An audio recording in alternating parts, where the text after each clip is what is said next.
Understanding the past, planning the future. That is the theme for Breastfeeding Awareness Week this year, and it actually starts today and lasts through August 7th. Here to talk more about this, we have Layla Aitken.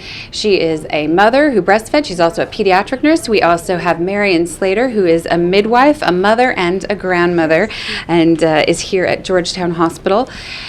First of all, can we talk a little bit, Marion, about just the benefits of breastfeeding, because there are so many? Yes. Well, first of all, benefits to the mum as well as the baby. For mum, it's good to breastfeed immediately after delivery. It helps to contract the placenta and reduce bleeding.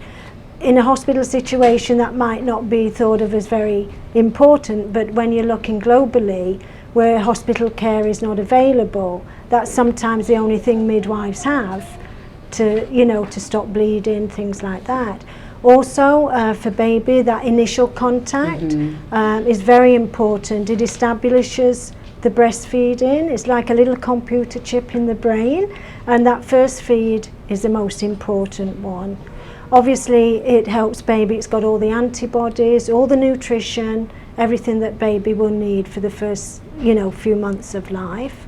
And I think as a bonding experience as well for mum, however tired, however long the labour's been, that contact and that breastfeeding is that very first connection. Important connection. Layla, you're a pediatric nurse, you're a mother who also breastfed.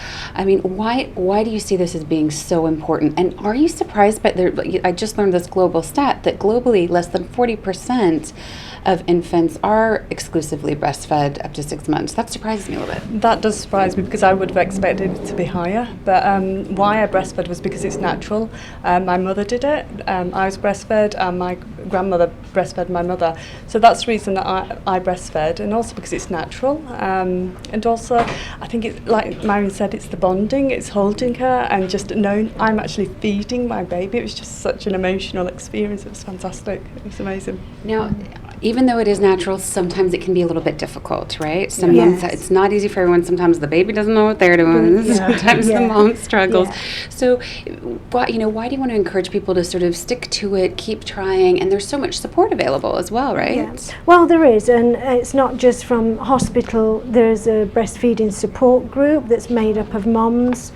We do encourage fathers to be involved in this as well, grandmothers, anybody in the community, but it is hard for some mums and some babies, but that first feeding, the support they get in hospital, the encouragement, even through labour, the drugs, giving medications, can often inhibit the baby's first breastfeed. Not that everybody has a choice about what pain relief they need, but if you're prepared sometimes and looking forward to these things, it can influence what you do, with that in mind. But also, I think looking forward to the child's adult years, if we can encourage and educate mums that we're preparing your baby for all those adult years where they will be protected. Childhood leukemias are less in breastfed babies. That's a proven fact. Jaw development, ear infections, vomiting, diarrhea. Study after study that shows.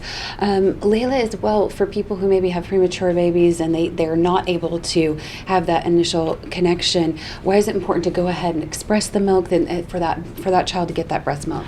Because of the immune system, and because in breast milk you have got a lot of immunity, it's important to express and give it to the premature baby. But also the gut, it tolerates breast milk better than formula, so that's one of the reasons as well. So yeah. And the other thing I want to remind people about, there is, I think sometimes, I don't know if it's an old wives' tale or, if the grandma says, give them some water. If they're having the breast milk, they do not need water. No.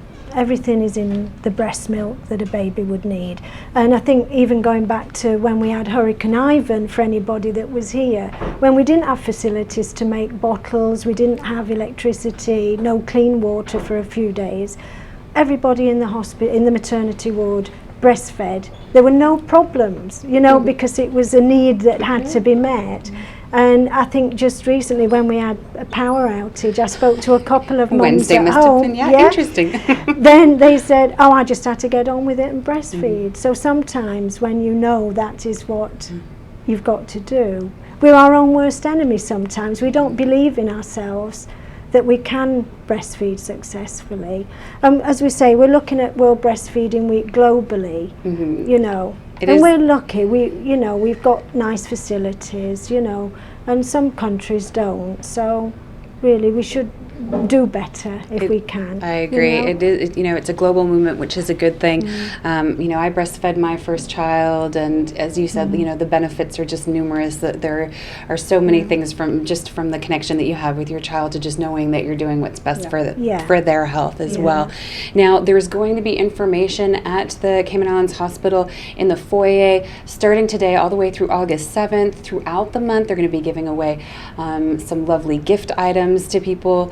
So for more information, you can always contact Simone Sheehan here at the hospital, or feel free to talk to any of the nurses or midwives if you have any questions or concerns. There's so much support available for new moms and for breastfeeding.